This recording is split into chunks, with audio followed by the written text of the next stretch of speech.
Let's mic देश का मिजाज वेस्ट।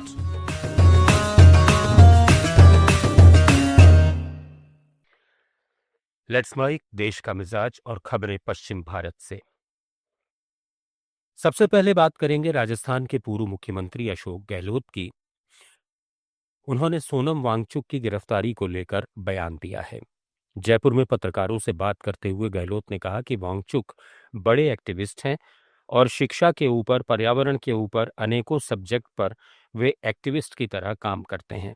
पूरे लेह लद्दाख में उनकी प्रतिष्ठा है और उनकी पत्नी लगातार जो पत्र लिख रही हैं, सरकार को उसे गंभीरता से लेना चाहिए और वांगचुक को अविलंब छोड़ना चाहिए। कहीं जाते थे तो मोदी के बारे में बोलते थे, उनकी तारीफों के पुल बांधते थे। अचानक क्या हो गया कि वो उनको धाराएं ऐसी लगानी पड़ी कि आप उनको जोधपुर जेल भेज दो, समझ के परे हैं। ये उनकी पत्नी ने लिखा है तो सोच समझ के लिखा। पत्नी बहुत समझदार है और पत्नी ने लगातार जो पत्र लिख रही है, मीडिया में बात कर रही है, उसको मैं समझता हूँ सरकार को लेना चाहिए गंभीरता से। अविलंब उनको छोड़ना चाहिए, मेरा मानना अविलंब छोड़वाना चाहिए।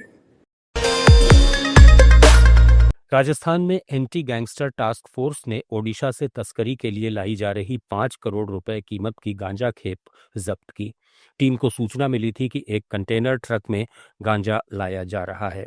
झुंझुनू के उदयपुर वाटी इलाके में नाकाबंदी के दौरान पहली तलाशी में कुछ नहीं मिला, लेकिन ड्राइवर सीट के पीछे बने सीक्रेट चैम्बर में छिपा 1014 किलो गांजा पकड़ में आया। इस मामले में सुभाष गुर्जर और प्रमोद गुर्जर को गिरफ्तार किया गया। ये खेप शेखावाटी के 2 बड़े ड्रग पैडलर्स तक पहुंचाई जानी थी। महाराष्ट्र में बीड जिले के सावरगांव घाट में मंत्री पंकजा मुंडे ने मराठा आरक्षण को लेकर कहा कि वे मराठा आरक्षण के समर्थन में हैं, लेकिन ये ओबीसी कोटे से नहीं लिया जाना चाहिए क्योंकि उनका समुदाय पहले से ही वंचित है। पंकजा मुंडे ने जातिवाद को रक्तबीज का राक्षस बताया और लोगों से इसे खत्म करने की अपील की। उन्होंने कहा कि हमें आत्मसम्मान नहीं छोड़ना चाहिए और असामाजिक तत्वों का समर्थन नहीं करना चाहिए। वहीं एनसीपी नेता धनंजय मुंडे ने भी मराठा आरक्षण को ओबीसी कोटे से देने का विरोध किया। बॉम्बे हाईकोर्ट ने दिल्ली विश्वविद्यालय के प्रोफेसर हनी बाबू की जमानत याचिका पर अपना आदेश सुरक्षित रख लिया है। वे पिछले 5 साल और 2 महीने से पुणे की जेल में हैं। उन्हें 2018 के भीमा कोरेगांव अलगार परिषद मामले में गिरफ्तार किया गया था। हनी बाबू के वकील ने अदालत में कहा कि उनके मुवक्किल को बिना ट्रायल लंबे समय तक जेल में रखा गया है। वहीं एनआईए ने जमानत का विरोध करते हुए दावा किया कि हनी बाबू आतंकी गतिविधियों में शामिल हैं। अदालत ने आदेश सुरक्षित रखते हुए कहा कि फैसला लिखने में समय लगेगा। उन पर आरोप है कि उनके संबंध माओवादी और आरडीएफ से हैं और वे प्रोफेसर जीएन साईबाबा की रक्षा समिति के सदस्य भी रहे हैं।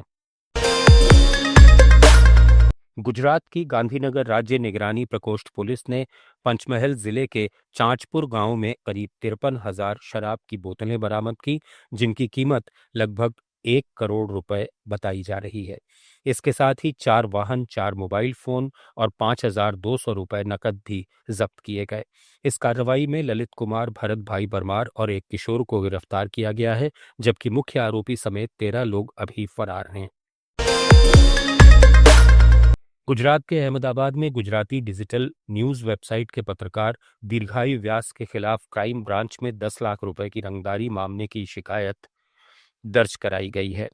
मणिनगर के जौहरी परेश नागिनदास सोनी और उनके साझेदारों का आरोप है कि पुलिस जांच को सुलझाने के नाम पर पत्रकार ने उनसे पैसे मांगे। रकम नहीं देने पर जीएसटी छापे और मीडिया में बदनाम करने की धमकी दी गई। शिकायत में वकील इलियास भाई पठान का भी नाम सामने आया है, जिन्होंने जौहरियों से कहा कि मामले को सुलझाने के लिए पत्रकार को पैसा देना होगा। आप सुन रहे थे let's mic more than radio. Follow कीजिए हमें हमारे सोशल मीडिया प्लेटफॉर्म्स पर। It's time for news. It's time for more than radio.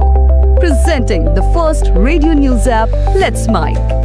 Let's Mic, a news-based app on your phone where you get to watch and listen news, talk shows, interviews, radio